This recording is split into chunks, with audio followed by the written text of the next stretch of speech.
Sobrang daming ganap for today's video kaya hindi ko na nga matatawag na mini vlog to dahil 30 minutes lang naman itong vlog na ito. Pero eto nga palang naabutan kapag gising ko habang naka-duty si Pinggoy, nagluluto na nga ng aming breakfast. Pagkatapos mag-almusal, hindi na para magpahinga pa. Napakadami kong tambak na gawain / affiliate pa ako. So ang dami ko ring mga products na kailangan gawa ng content. Yung itsura ko dito halatang bagong gising. Humanap lang talaga ako ng headband na pwede kong mahiram sa mga bata para makapag-film na nga ako. At ito nga palang soft tissue na natanggap ko sa isang box, 24 packs na ang laman niya. Sobrang ganda nito. Promise, ma-appreciate mo siya. Kung umaalis ka ng bahay palagi, syempre tayo mga babae, kapag gumagamit tayo ng restroom, di ba, laging may tissue. Yung maliliit na pack ng tissue sa mga vending machine sa mga public bathroom, ang mahal nun. Nasabi kong mahal siya kasi ang konti lang ng laman nun. So, eto nga ipapakita ko sa inyo. Kahit pa paano, mas malaki siya. Tapos, paghila ko nga dito, hala, ang cute pala dahil may mga prints, may mga design pa nga yung mismong tissue niya. At saka, pwedeng-pwede ito pampunas ng kamay, ng muka, at saka kapag magwiwiwi. Especially kapag umaalis tayo ng bahay. So, I think it's a must. And yung isang box niya, talaga matagal mo nang mauubos yan. For lunch naman, ang lulutuin ni Pinggoy, macaroni. Nag-request kasi si Pinky ng ganito. So, instead na magluto siya ng ulam, kasi initially, magluluto siya ng giniling, may patatas, carrots. Nag-request si Pinky ng macaroni na pasta. So, yun na lang ang niluto niya for our lunch. Partida. Naka-duty pa yan si Pinggoy. Thank you, my love. So, kinahapunan naman, dinala ko yung 2 baguettes sa may Pasita Palengke. Yung mga baguettes ko kasi, meron pa silang 800 pesos something na natira galing sa pinamaskuhan nila. So, ang ginawa ko, binilang ko sila ng mga bagong chinelas nila. Kaya pala may mga band-aid si Kowa sa tuhod. Paano? Nagtatakbo sa labas. Ayun, nada. Binilhan ko rin pala yung mga baguettes ng tig-isang set ng pajama with t-shirt na cotton yung tela niya. Na-realize ko, ang dami rin palang magagandang damit pambata sa palengke. And mas mura talaga siya kumpara sa mall. So ngayong 2026, gusto ko na talaga ng maaayos na bra, yung sakto talaga sa akin. So tumingin-tingin nga ako dito. Ang mura ng mga bra. Nakabili ako ng 3 pirasong bra. Nasa less than 600 pesos lang. And in fairness, ang ganda ng quality. May pahabol pa ngang pinabili ng mga kung ano-anong maliliit na laruan itong mga baguettes. So, pagbigyan na natin yan. So, eto nga pala yung napili namin for Pinky. And yung parehong set na binili ko, cotton yung tela. Kasi usually may cotton spandex na ganitong tela. I think hindi siya ganun ka-breathable or ka-komportable, unlike sa cotton talaga. So, eto naman para kay Kowa. Alam mo, napakadami ko pa talagang kailangan gawin. Pero anong inuna ng mamsi? Nag-Netflix, nag-K-drama. Kasi last year ko pa talaga gustong panoorin to. Kasi lagi ko itong napapanood sa yung mga short clips niya kapag nagbabrowse ako sa social media. At since ngayon na lang naman ako nag-K-drama, sabi ko, ay mas better yata kung meron akong snacks. Snacks ba to?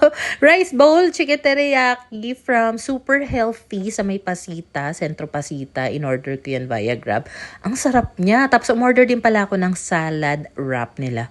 Ang sarap din, in fairness. Alam mo, inabot ako ng madaling araw, kakanood ng K-drama. So ang ending, nagising ako, tanghali na. Ito nga, hapon na yan. Sinama ko ulit yung 2 baguettes. Dito nga pala kami nagpunta sa may Rizal, sa may Centro Pasita. And sa labas lang ng Rizal, merong cafe. Nagpabili dito si Pinky ng s'mores na cookie. Worth 1K lang talaga yung pinamili namin doon sa grocery. And then, kinagabihan nga pala, eto si Papa, nagluto siya ng paborito ko. Pansit ito, pero ang sahog niya, sardinas. Kung hindi nyo pa natatry ito, itry nyo na rin. Mukha lang siyang hindi appetizing, pero masarap siya. Promise. Alam mo, sobrang dami namin nakain ni Papa. Even yung mga bata, gustong-gusto nila kasi yan yung ginawa kong pang-ulam. Ang dami nakain, lalo na ni Kowa. Tapos natouch ako dahil biglang merong inabot si Pinky. Nag-edit ako dito. Tapos sabi ni Pinky, Mom! Tapos may pinakita siya. Binigay niya sa akin to. Akala ko ito pinapakita niya, na drawing niya.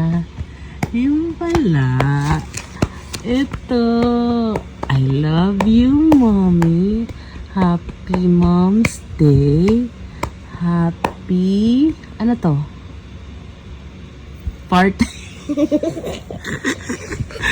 Happy Mom's Day.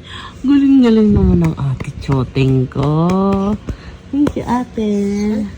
This is the best drawing gift Alam mo, sobrang na-touch kaya ako nung pinakita sa akin ni Pinky yun, na parang naiiyak nga ako. Kasi out of nowhere, bigla siyang magbibigay ng papel na may nakasulat na, I love you, mommy, happy moms day. Despite na ang dami kong stress sa kakulitan ng mga anak ko, pero iba rin talaga sila magpakonsuelo. Yung mga simpleng kiss, hug, pag I love you nila, parang nakakatunaw kaya. Kinabukasan na nga pala ito, and ito yung lunch bag na gagamitin ni Pinky sa school once na mag-back to school na nga sila in few days. So kanina, bumili ako ng pandesal doon sa may labasan. And na-realize ko, dapat pala, binitbit ko to kasi may pagka-thermal bag na siya. Kita mo naman yung itsura niya sa loob. Si Pinky nga pala yung pinapili ko ng color, and purple daw yung gusto niya. Kasi meron ding color pink nito, tapos blue-green yata yun. Ang gaganda kaya ng kulay. Tapos ang mura lang nito, wala pa yatang 100.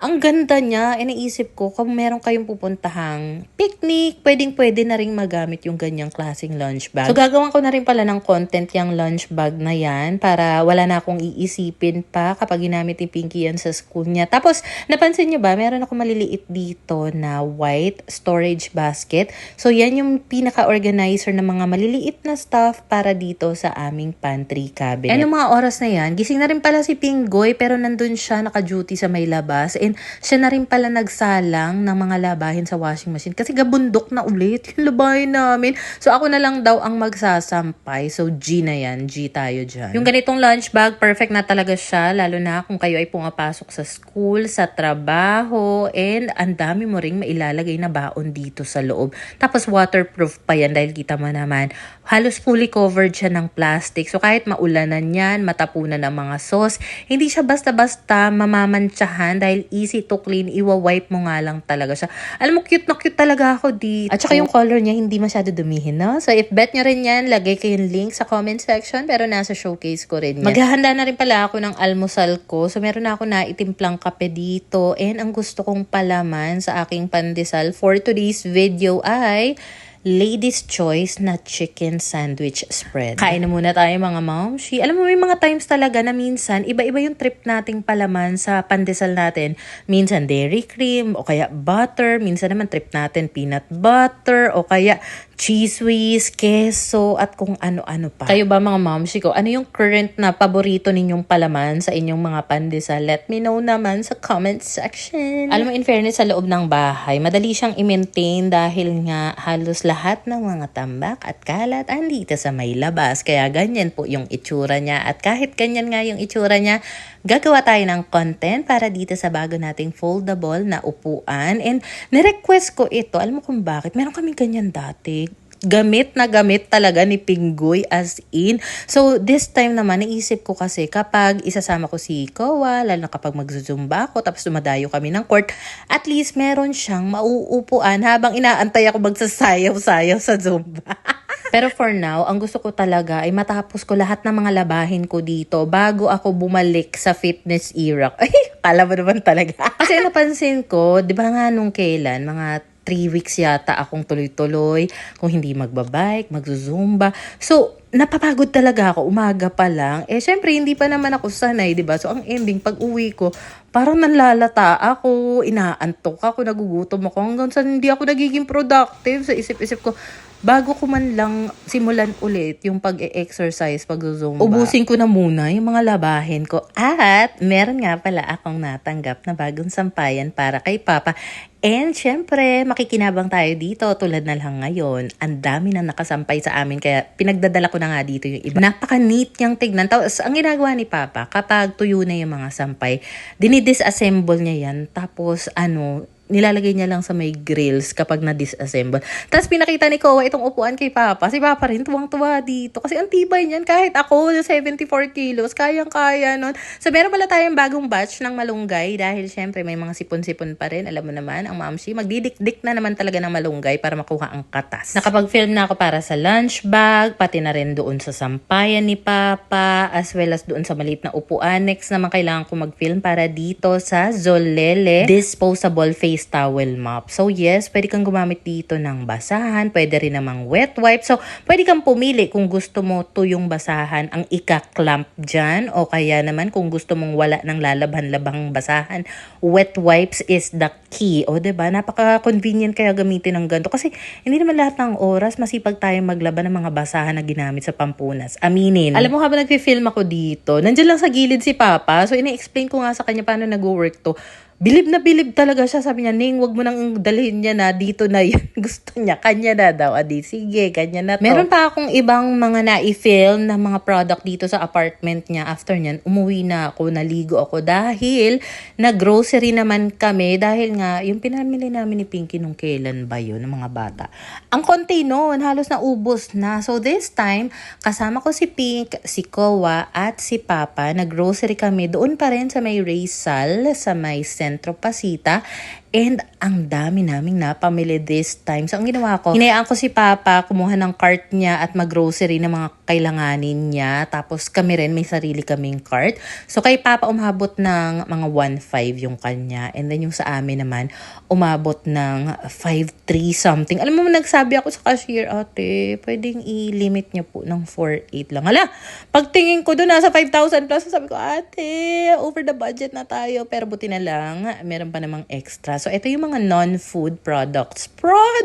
Non-food items na napag-grocery natin. Bumili na ako ng malalaking Fabcon, sabon panlaba, dahil ang dami ko pang natitirang labahin. At ito naman yung mga ilalagay ko sa hanging cabinet. So, kailangan ko na talagang mag-organize dito sa ating bagong hanging cabinet. Dahil ang gulo-gulo niya tingnan, sumasakit ang mata ko sa kanya. Kaya naman, alam ko na sa sarili ko na aabutin na naman ako ng madaling araw. Dahil maliban dito sa hanging cabinet, meron akong natanggap na free product sample from SIV Home Deco, which is isa pang cabinet. So, I'm thinking na i-assemble ko yun kung matapos ko itong mga pag-a-arrange dito nang hindi pa ako pagod. So, ang gagawin ko, ililipat ko yung mga tumbler dito sa additional cabinet sa may kaliwa dahil bihira lang naman niyang gamitin. At saka pa isa-isa lang naman yung kuha namin ng mga tumbler dyan, especially kapag may pasok si Pinky sa school. And then, ang gusto kong mangyari, dito sa may gitnang cabinet, nandyan yung mga basic na ginagamit, mga ingredients kapag nagluluto si Pinggoy.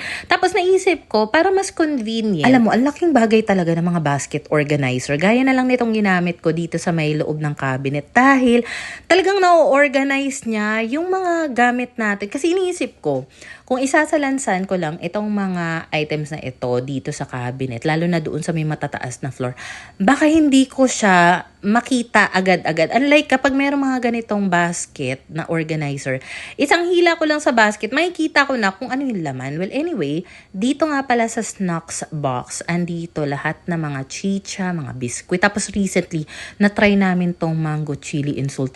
Gustong-gusto namin ni Pinggoy yan. Even si Kowa, gustong-gusto. Ang sarap! So, itong snack box na to, hindi ito pwedeng makita agad ng mga bata. So, itatago ko siya somewhere. Why? Kasi pag nakita ng mga anak ko yung snack box nila, alam nila yung laman. Alam mo, may tendency silang i-skip yung pagkain ng totoong breakfast, ng lunch, dinner. Kasi ang gusto nilang ubusin, yung laman nito, which is yung mga matatamis na mga snacks. So, gusto ko nga silang ilimit sa ganyan. Kaya, for the tago tayo ng snack box. And ito na nga yung pantry tour that nobody asked for. Char. So, dito ko nga pala sa may kaliwang banda nilagay yung mga tumbler namin. Sa ilalim naman yan, yung electric kettle, foil, cling wrap, at saka dito nga pala, steamer to eh.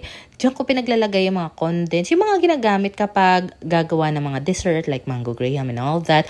Tapos dito naman sa may bandang gitna, as you can see, ang linis niyang tignan dahil dito sa mga basket organizer. Tapos ito kasing noodles na ito, galing yata to kay Shera nung nag-Japan sila. Hindi ko sure kung expired na to. Itong si Pinggoy, lagi niyang sinasabi, kakainin niya daw yan. Save the best for last. Ala, ilang taon na yata yan dyan.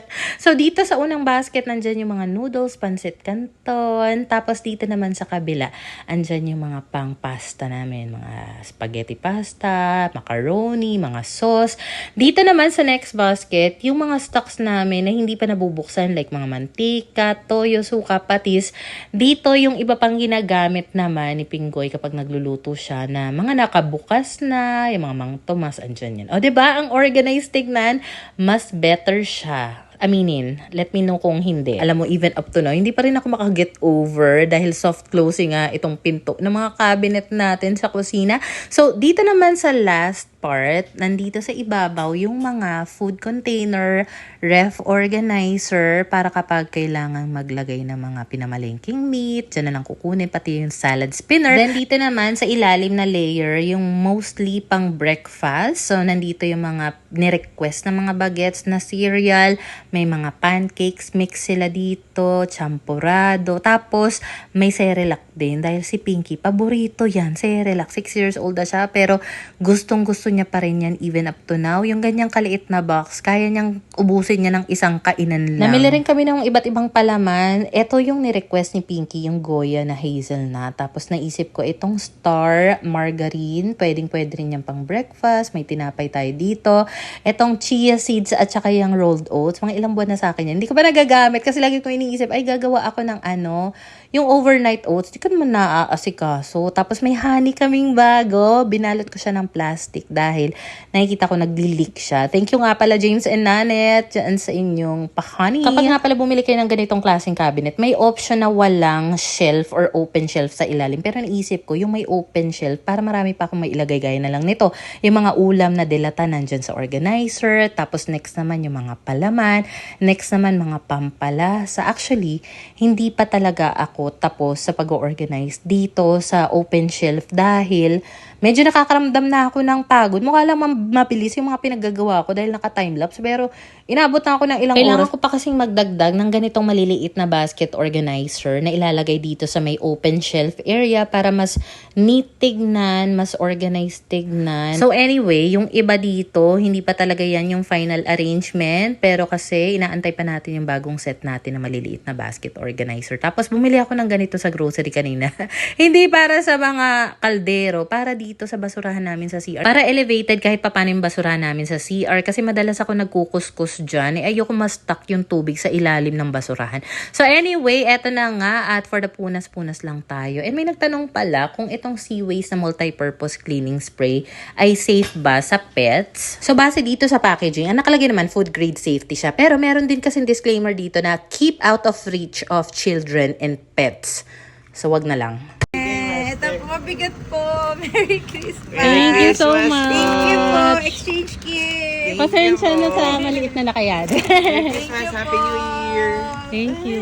Ingat po kayo ha. Thank you po. Good Ingat. night po. Good night. Oh my God, sobrang natouch ako. Thank you so much, Miss May. Kasi ito ay padala from United States of America ni Miss May. Isa sa ating mga viewers. So yung naghatid pala nito kanina, yung pinsan niya, si Miss Jaya, kasama si Joseph. Maraming salamat po. Alam mo, pangalawang beses na yata na nagpunta dito dahil merong pinapaabot si Miss May galing sa ibang bansa. Thank you. Napaka-thoughtful na naisip niyo pa kami na mag-share kayo ng blessing sa amin. Sobrang thank you po talaga. Grabe, di ako makapaniwala. Meron akong pinubuksan dito na galing Amerika. Nakaka-touch. Sobra. Alam mo, never in my life ko naman talaga naisip na makakarating ako ng Amerika. Pero makahawak ako ng mga products galing talaga sa Amerika. Fresh from America. Sobrang I appreciate it. Maraming salamat, Miss May, Miss Chia, Joseph. Oh my God. So, ito nga palang cashew. Talagang para ito kay Papa. Bilhin niya ni Miss May. Tapos, magdadagdag na rin ako ng spam na plain or yung original para kay Papa. At saka, mga tsokolate. Dahil mahilig din siya sa matatamis. So, eto na nga. Oh my God. Pagbubuksan ko na nga itong malalaking pack ng chocolate dahil magbibigay din ako kay Papa. Iaabot ko na doon sa apartment niya dahil alam kong gising na gising pa si Papa by now. So, ayan nga yung isa, Lindor na Lind. Oh my God! Kinikilig ako. Kasi kung ako lang, hindi ako makakabili ng ganito. Ang mahal kaya, kahit maliliit na pack ng ganito sa grocery, nasa 500-600 na. Ito, ang laki nito. Thank you, Miss May. Ha? Alam mo, napaka-small world. Kasi si Miss May, kung saan nanggaling sa kanya nga itong mga goodies, dati siyang nakatira sa may Pasita area. Even sina Miss J sa Pasita area sila. Tapos, napanood niya daw one time yung mga vlogs ko pandemic yata yon sa Blue App. Tapos ever since no, nanonood na daw siya. Tapos nung one time na umuwi siya dito sa Pinas para magbakasyon, nag-message siya. Tapos nag-meet kami sa may Robinson's Galleria South. Tapos nag-treat pa siya sa mga bata ng pang-kidzuna. Tapos ayun, in-invite pa niya kami doon sa bahay ni na Miss Jaya. Tapos pinakilala niya ako sa mga kamag-anak niya. Napaka-welcoming ng family niya. At saka sobrang generous. So syempre, mag-share tayo ng blessings kay Papa. Kaya let's go. And ito nga palang cookies na Chips Ahoy Reese's. For sure magugustuhan din ito ni Pinggoy dahil mahilig siya sa Reese's chocolate. So ayan nga pala. Thank you so much. Ang sarap pala nito. So bago ako nagpunta kay Papa, nag-message na ako na, Pa, andito na yung mga padalagaling Amerika. Thank you po, Miss May. Buksan mo na. Buksan mo na. Wow! I love it. Mga big time na chocolate yan pa. Wow! Thank you. Kut-kutin habang nagna-Netflix. Wow, my favorite.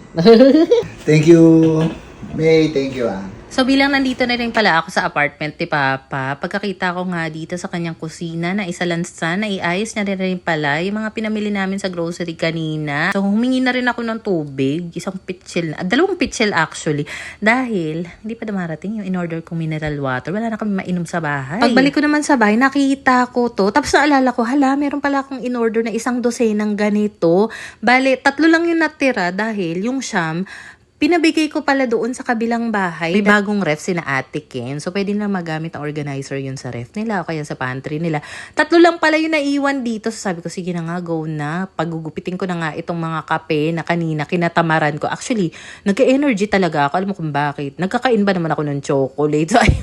High na naman ang energy ng mom. Alam mo ang na-realize ko, after ko nga i-arrange itong bago naming cabinet, naglagay ako ng mga organizer. Sabi ko, ay mas madali pa lang ma-identify kung alin yung mga kulang na stock sa pantry. Tapos, pinag-iisipan ko rin kung lalagyan ko ba ng label itong harap ng mga storage basket. Kaso, naisip ko rin, what if iba naman yung ilagay ko dyan sa mga basket na yan? Eh, di panibagong print na naman ng label. Kaya, ang ending, wag na nga lang talaga mag-print ng mga label. Total, kami lang naman din ni Pinggoy yung mga nakakakita ng mga gamit dyan. As long as alam namin yung pagkaka-arrange. Magmi-midnight na nga pala nito. Kaya naman, bago pa magising, sa alarm clock si Pinggoy, pinaghuhugasan ko na nga yung tambak na mga hugasin dito. At saka magsasaing na rin ako para naman pagising niya, meron na siyang makakain. Meron na kasing ulam dito, so kailangan lang talaga kanin. So next naman, after ko mahugasan, makuskus itong lababo, tsaka ko lang hinugasan itong mga tumbler namin para mapa-air dry ko talaga yan. Kasi kapag hindi na air dry ng maayos talaga yung mga tumbler, lalo na yung mga silicone part,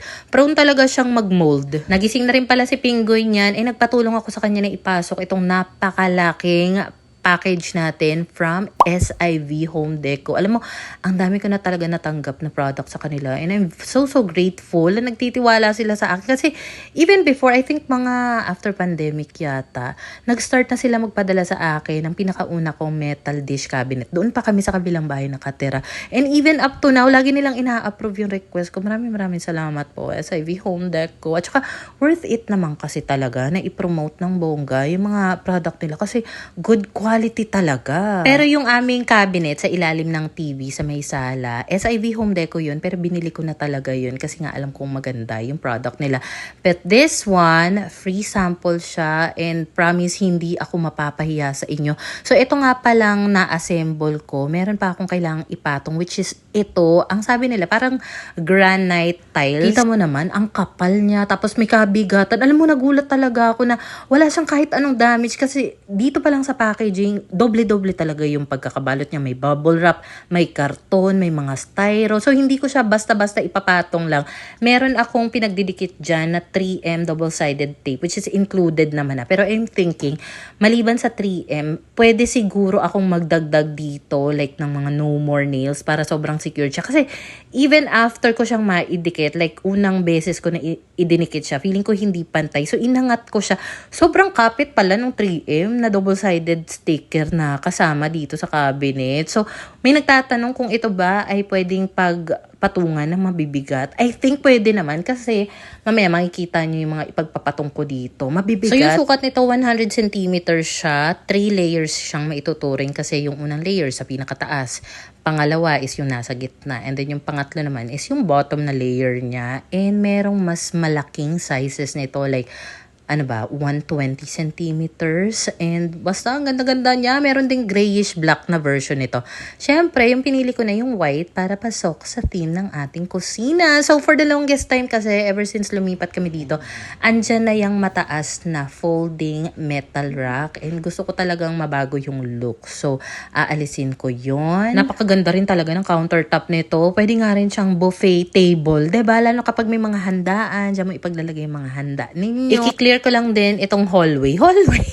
Dahil kita mo naman, laking harang nitong karton. Mamaya ilalabas ko yan. Kailangan ko pa kasing i-tape yan para kapag inilabas namin sa gate, hindi siya, makakalikot ng mga asong gala. Wala na yung matataas na cabinet at folding metal rack dito sa area na ito. Pero alam nyo ba, iniisip ko pa rin kung papaanong arrangement yung gagawin ko. Dahil sa totoo lang, ng mga oras na yan, clueless pa rin ako sa gusto kong mangyari. Alam mo, hindi ko rin talaga alam kung saan ako kumukuha ng lakas ng loob na magre-request na malalaking gamit sa kusina. Ang liit nga ng kusina namin. Alam ko, pag nakapunta kayo dito sa bahay, ilang step lang talaga. CR na, ilang step lang. Kwarto, ilang step sala. Ganong kaliit. Alam mo, iniisip ko nga, kapag dumating yung time na pinagkaloob ni Lord, makalipat kami sa mas malaking space, mas malaking bahay, for sure, may hilo talaga yung mga gamit ko, kaka-rearrange ko. Kung malaki-laki sana yung kusina namin, pwede siyang kitchen island. Kasi yung mga napapanood kong mga video ng mga kusina, like sa ibang bansa, may mga paganito talaga sila, mas malalaki pa nga, ginagawa nilang meal prep area, food prep area, buffet table nga. Kapag may mga handaan, nandyan yung mga pagkain. As far as sa pag-a-assemble, lang nito sa akin, napakadali lang nito. Kasi ilang beses na ako nag-a-assemble ng mga cabinet nila. Doon nga sa bahay ng kuya ko, dumayo ko doon, nagbigay ako ng cabinet from SIV Home Deco.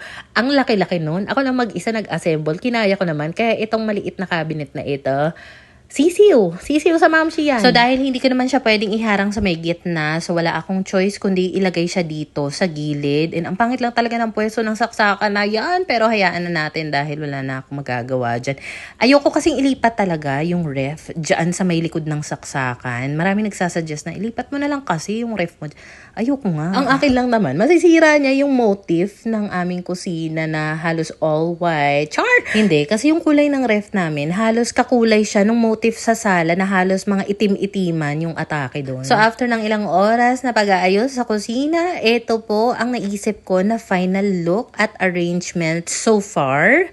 Hindi pa siya final talaga, pero for the meantime, ito na muna yun. Ano sa tingin ninyo? Meron na kasing batang nagising dito. So, kailangan ko muna siyang patulugin. So, ayun na nga, nakabalik na nga sa tulog si Kowai, nasikaso ko naman yung pag-organize dito naman sa bago naming cabinet. Meron pa ako ditong maliit na metal cabinet. I'm thinking, dito kaya siya malapit sa CR kasi dyan na lang din kami magluluto. Ay naman ni Pinggoy, masyadong harang daw.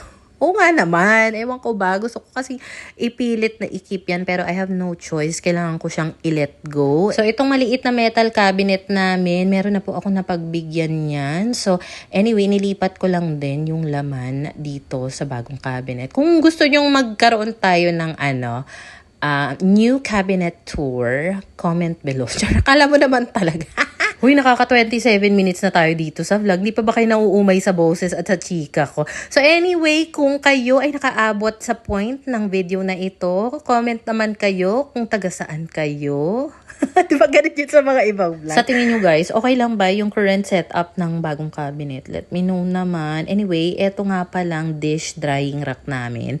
Kapag tuyo naman na yung mga nakalagay dyan, pwede ko siyang ilapat lang sa wall para hindi naman masyado eyesore. So meron pala kami ditong tissue holder. Galing pa yan doon sa una naming apartment. So, at least kahit papano napapakinabangan ko pa siya dito sa second apartment namin. So, meron nagtanong sa comment, sa Black Up yata, yung kung pwede daw bang patungan itong bagong cabinet ng rice cooker. Yes naman po, kasi dyan nga nakapwesto yung aming rice cooker currently.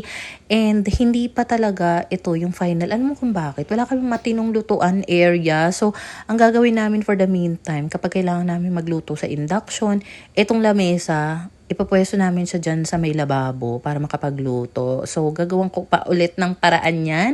And for updates, follow me para sa mga future vlogs ng Momshi. Inumaga na talaga ako kakalinis dito. Kita mo naman si Kowa. Gising na ang diwa at ang request niyang breakfast. Etong star. So, maglalagay lang din ako ng gatas dyan. At saka hindi naman sila palagi nagsiserial. Siguro sa isang buwan, mga 1 or 2 beses. Anyway, inutusan ko na nga pala si Kowa na kunin yung gatas doon sa ref. May pagka-independent itong si Kowa, sa totoo lang. Kaso, nung binuksan niya yung ref, medyo nahirapan siyang tanggalin yung gatas dahil baka malaglag daw yung ibang mga bote-bote doon, kaya tinawag niya ang Momshi. So, ayan na nga po ang itsura sa may sala. Nalinis ko na rin naman siya kanina. Hindi na lang din ako nag-video. Then, maya-maya pagpasok ni Pinggoy, nakita niya tong stars. Na-miss niya daw. Kaya, ayan, sinabayan niya si Kowa ng breakfast dito. Pero ako, magsa-sandwich at magkakape lang ako. Yes, wala pang ang tulog. Magkakape pa ulit. Ano yan? Pasensya na ulit. Sobrang haba nitong vlog, but I hope na enjoy nyo naman. So, ayun lang muna for today's video. Follow Momshi for more.